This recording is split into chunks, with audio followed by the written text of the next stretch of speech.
በስመ አብ ወወልድ ወመንፈስ ቅዱስ አሐዱ አምላክ አሜን። መስቀል ኃይልና እዩ፣ መስቀል ጽንዓትና እዩ፣ መስቀል ቤዛና እዩ፣ መስቀል መድኃኒተ ነፍስና እዩ። አይሁድ ከሓድዎ ንሕና ግና አመና፣ እቶም ዝኣመና ብሓይሊ መስቀሉ ድሓና። ሰላም ሰላም ሰላም ናይ ክርስቶስ የብዛሕልኩም። ሰላምታይ ይረሳዕኹን ተኸታተልቲ ልሳን ዩቲዩብ ከመይ ውዕልኩም? ኣነ እግዚአብሔር ይመስገን ጽቡቕ ኣለኹ ብምሕረቱ። ሽምባርከስ ክብራት ቤተሰበይ ለማዓንቲ ብሓደ ኣርእስቲ መጽአኩም እንታይ ንሱ ከምቱ ኣብ መእተዊ ዝረኣኹምዎ መስቀል ንዓና መድኃኒትና እዩ። ብርግጽ ጎይታና መድኃኒና ኢየሱስ ክርስቶስ ኣብኡ ተሰቒሉ ዘድሓነና ስለ ዝኾነ ዓብይ ውዕለታውን ስለ ዘለና መስቀል ክራኸስ መስቀል ኣብ ዝተፈላለየ ኣብ ዘይተደለየ ቦታ ክንሪኦ ከለና ብጣዕሚ እዩ ውሽጥና ልትንከፍ ማለት እዩ። ዓቅል ምዝራብ ኣነ ብጣዕሚ እየ ልናደድ፣ ብጣዕሚ እውን ውሽጠይ ልርበሽ ማለት እዩ። ብዙሓት ከምትናተይ ዝኾንኩም ሰባት ከምትህልው እውን ኣይጠራጠርን። ስለዚ ከምታ ኣብ መእተዊተይ ዝረኣኹምዋ መስቀል ሓይልና እዩ። ንዓና መስቀል እንታይነት ምዃኑ ኣነ ሕዘው ዚ ክገልጸ ይደሊ። ኩላቱም ህዝበ ክርስቲያን እንታይ ምዃኑ መስቀል ንፈልጥ ኢና። ስለዚ ከምቱ እትርእይዎ ኣለኹም ኣብ ጫማ መስቀል ተሰኢሉ ምስ ረኣኹ ውሽጠይ ሰላም ከሊእኒ ማለት እዩ። እዚ ክርስቲያን ገዚኡ ክመልሶ ድዩ ኣይመልሶይ ካሊእ ጉዳይ ኮይኑ ግን ካሊእ ስእሊ ዲ ተሳኢኑ ከምዚ ገይሮም ስኢሎም መስቀል ላብ ጫማ ዝገብሩ ኣመንቲ ኣይመስለኒ ማለት እዩ። እዚኣቶም ኣመንቲ ክኾኑ እዮም። ስለዚ ኣንሕና እውን ውዕለታ ልኾና ብመስቀሉ ኣብ መስቀሉ ውዕሉ ዝተበጀወና ዝኾና ውልደ ክርስቶስ ከምዚ ዓይነት ክንረክብ ከለና ገዚእና ክንመልሶ ኣይግበአናይ። ምክንያቱ ኣንሕና ከምዚ እንተዳ ገርና ኮይና ወይ ከዓ ገዚእና እንተዳ መዲስናዮ ኮይና ብገንዘብና ሓጢያት ኢና ንገዝእ ኣለና ማለት እዩ።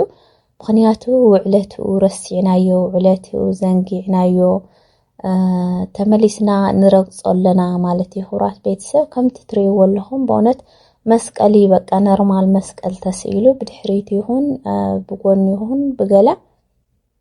ስለዚ ኣብቲ ቲሸርትታት ኣብ ነፃሉ ኣብ ገለታት ምዃን ስይንዎ ህዚ ድማ ሕልፍ ሓሊፍዎም ኣብ ጫማ ገይሮምዎ እኒአው። ብዙሕ ግዜ ብርግጽ ይረአዮ ጫማ ግን ከምዚ ኣንሕና ኣመንቲ ዝኾንና ኣይንገዝኦይ ኣይንጥቀመሉ እውን ማለት እዩ።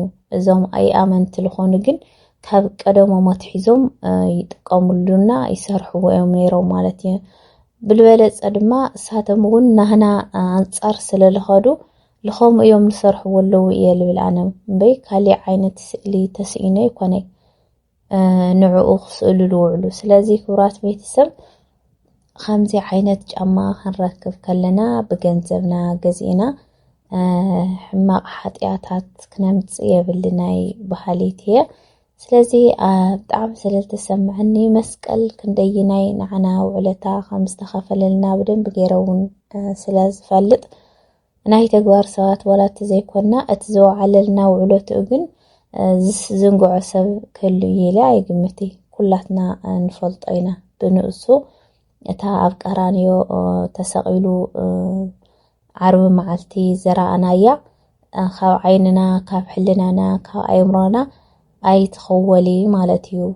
ብሓሙሽተ ቅንዋተ መስቀል ተሸንኪሩ ኣብ መስቀል ተወጊኡ ምእንታና ዝሓለፎ ጎይታና መድሓኒና ኢየሱስ ክርስቶስ ኣይንዝንጉዐይ። ስለዚ ከምኡ ስለዝኾነ እውን ኣንሕና ውሉደ ክርስቶስ ዝኾንና መስቀል ክቡር እዩ። በዋና መኽበር ኣብ ክቡር ቦታ ክቕመጥ ልግብኦ መስቀል እዩ።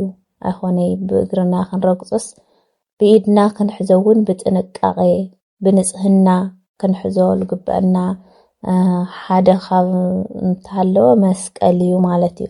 ከምቲ መናፍቃት ንልብልዎ ይኮነይ ንዓና ዕንጨይቲ ተሸኪምኩም ከይድኩ ትኸደለኹም ገለ ተሸኪምኩም ትኸደለኹም ኢሎም ብዙሓት ይዛረው እዮም ኣነሕና ግን መስቀል ታኢላና بدن بجرنا تنقعنا سلن فلطو ناتاتهم بوتا أينهومي مالتي حزون تخونه كاواتهم كم أتم لولو زطفو أباقي ساتهم يوم السرح ولو إلى القمة مالتي سلزي آمنت كرستنا لخنا كمتي عنتويز تزارو كوو كمزي عينت تغوارات كنقطو بيقبعنا أو كمزي كنريئة لنا جن بتعمي سميعتاو القبركا أنا ولا دقاقي مئات فيديو ريو بتعمي يدما سمعتاويت كوينة لمنتاي يمكن همزي لقورو نامان دي جن ساوك مالسايلة مالتي برقص جن ساوك مالسايو ماني كمالسا توم اي آماني مالتي حدا نسحت ساباتون اي نساني من البات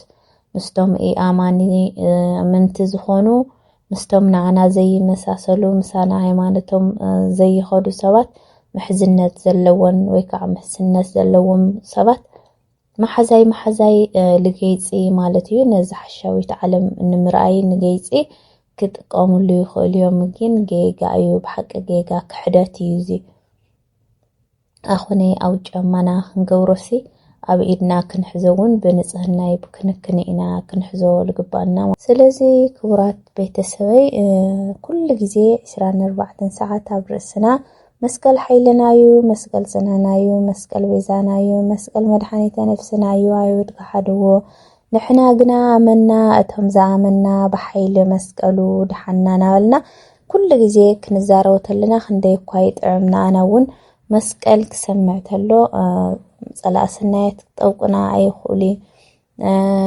تزاررتي منافسي كتطوقنا اي خولي ብቻ መስቀል ለይድፈርነቶም ናና ክራኸሩና ናና ኸውድቁና ናና ከተሓናኸሉና ዝመፁ ረቅቕቲ መናፍስቲ ይኹኑ ናይ ፀላእ ሰናያት ብጣዕሚ ከርሕቆም ካብ ዝኽእል ሓደ ተሃልዩ መስቀል እዩ ኣይኾነይ መስቀል ብተግባር ሒዝካዮ ብኢድካ በስመ አብ ወወልድ ወመንፈስ ቅዱስ አሐዱ አምላክ አሜን ኢልካ بدنبي انت معتيكا اتيا معاتات باون بدنب بسنا سرعات نايدكا غرص ديو ولا امنتاي كاويلا بيكم تمعتو كابلا على الله تحتي كاب تقام لا بيمان زي كله بسنا سرع عندن دا معتينا يخوينا خبرات بيت السبي نانا عبي فوسي عبي مدحانيتيو صلاة سنات بحدا خودقنا او زمصل ساعات أنحنا بخوم متأنكرنا بصولوت